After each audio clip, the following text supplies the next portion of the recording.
Good morning students. आज हम त्रिभुज अध्याय में जो है आधारभूत समानुपातिकता प्रमेय को सिद्ध करेंगे, जिसको थैलिस प्रमेय भी कहा जाता है और इसे इंग्लिश में बोलते हैं बेसिक प्रोपोर्शनैलिटी थ्योरम।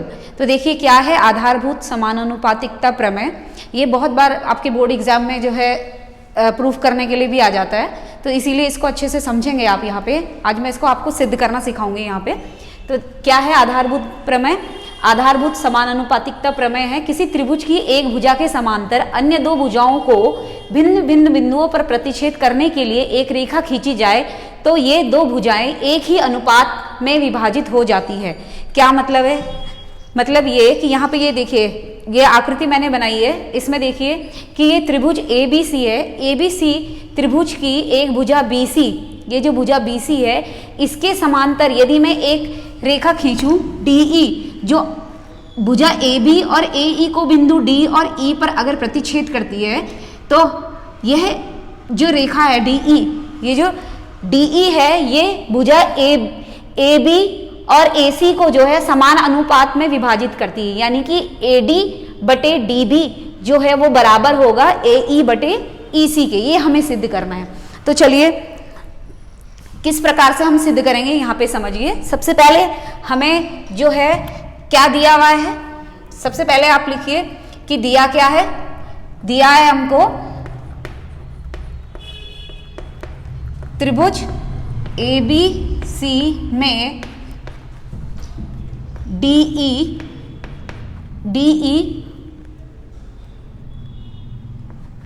AB और AC को क्रमशः D और E पर काटती है। और क्या दिया हमें दिया है DE जो है वो समांतर है BC के, ये हमें दिया हुआ है। ठीक है, हमें सिद्ध क्या करना है? सिद्ध करना है, ये प्रमेय सिद्ध करना है। प्रमेय क्या बोला मैंने? हमें सिद्ध करना है कि ये जो DE है ये भुजा AB और AC को जो है एक ही अनुपात में विभाजित कर रही है, यानी कि AD बटे DB जो है वो बराबर है AE बटे EC के। ये हमको सिद्ध करना है। ठीक है, तो सबसे पहले इसके लिए हमने, आप देख रहे होंगे यहाँ पे डॉटेड लाइन से मैंने रचना की हुई है। पहले आप रचना करेंगे अपना प्रमेय सिद्ध करने के लिए।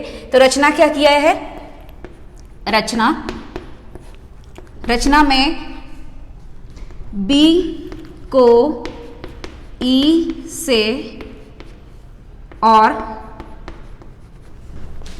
C को D से जोड़ें और EN लंब AD और DM लंब AE खींचे। जैसे आप देख रहे हैं कि दोनों पे मैंने क्या खींचा है? लंब खींचा है। ठीक है, अब किस तरह से हमने सिद्ध किया है?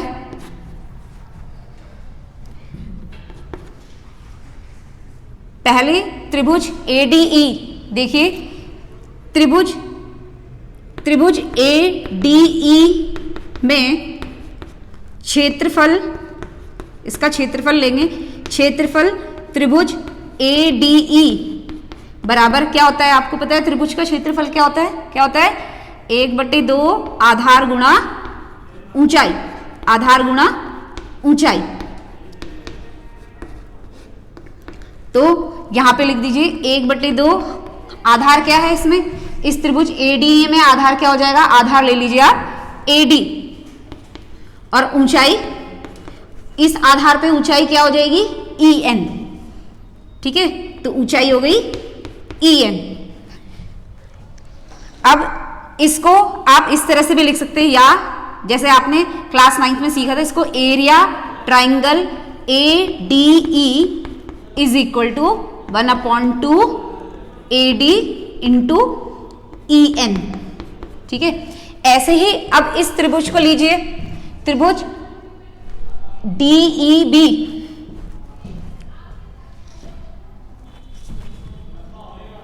क्षेत्रफल त्रिभुज DEB बराबर कितना हो जाएगा?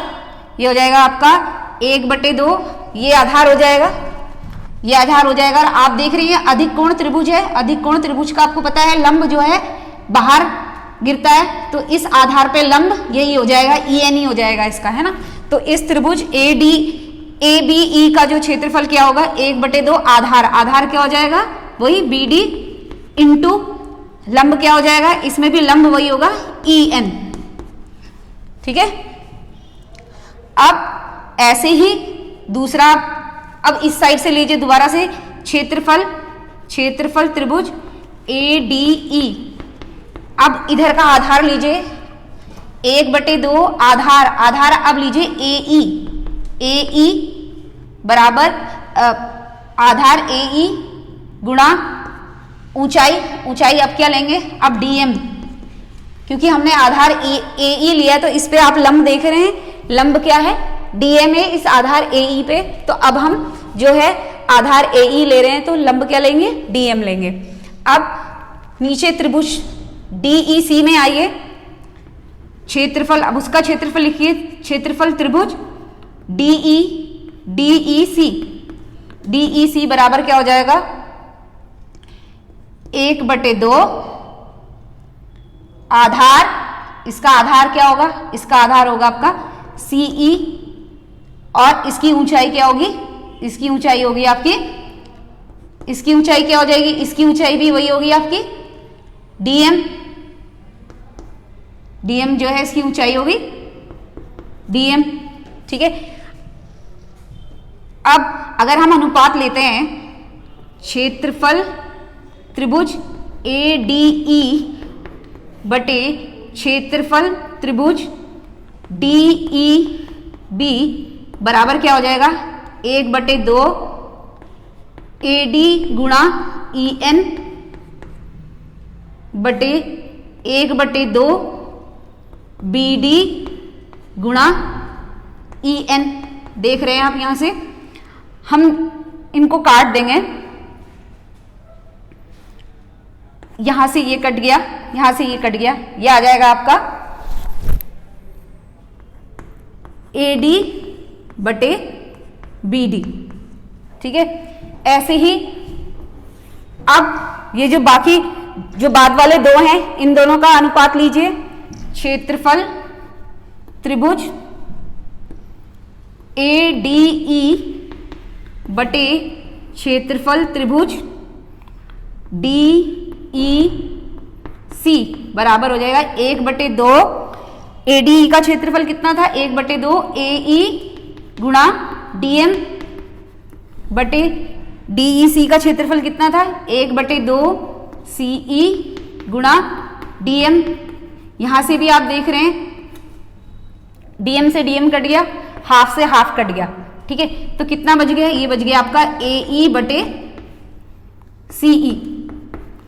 ठीक है, तो अब यहां पे ये ADE, तो यहां पे भी ADE सेम है, दोनों त्रिभुज सेम है, और ये वाले दोनों, ये दोनों के दोनों त्रिभुज आप देख रहे हैं, त्रिभुज DEC और DBE एक ही आधार DE पे बने हुए, एक ही आधार पे हैं DE पे, और दोनों एक ही समांतरों के बीच है ना, समांतर DE और BC के बीच में है। तो आपको पता है कि जब दो त्रिभुज एक ही आधार और एक ही समांतरों के बीच में होते हैं तो उनका क्षेत्रफल कैसा होता है?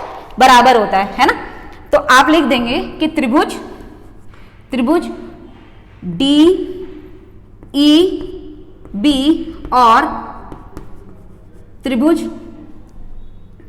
DEC एक ही आधार DE और एक ही समांतर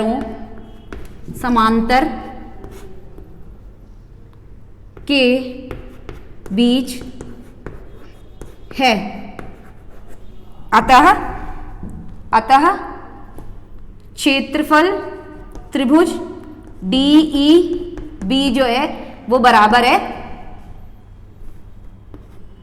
क्षेत्रफल त्रिभुज DEC के। ठीक है, तो यहाँ पे जब दोनों का क्षेत्रफल बराबर है तो यानी कि ये अनुपात बराबर हो गए, या इसको बदल भी सकते हो, यहाँ पे जो है आप लिख सकते हो। तो अतः यहाँ पे मैंने DEC की जगह इसको DEB लिख दिया। ठीक है, तो ये हो जाएगा क्षेत्रफल त्रिभुज ADE बटे क्षेत्रफल त्रिभुज, इसको जो है DEB लिख देंगे, DEB बराबर AE बटे CE, है ना। अब इन दोनों की तुलना कीजिए, ये समीकरण 1 है मान लीजिए और ये 2 है, तो दोनों की तुलना करने पे क्या हो जाएगा, समीकरण 1 और समीकरण 2 की तुलना करने पर, है ना, ये आ जाएगा आपका AD बटे BD जो है वो बराबर है AE बटे CE के, और यही हमें सिद्ध करना था। तो देखिए आ गया कि AD बटे BD बराबर AE बटे CE। तो इस तरह से जो है ये हमने प्रमेय अपना सिद्ध कर दिया है। तो ये आशा आप लोगों को समझ में आ गया होगा। Thank you.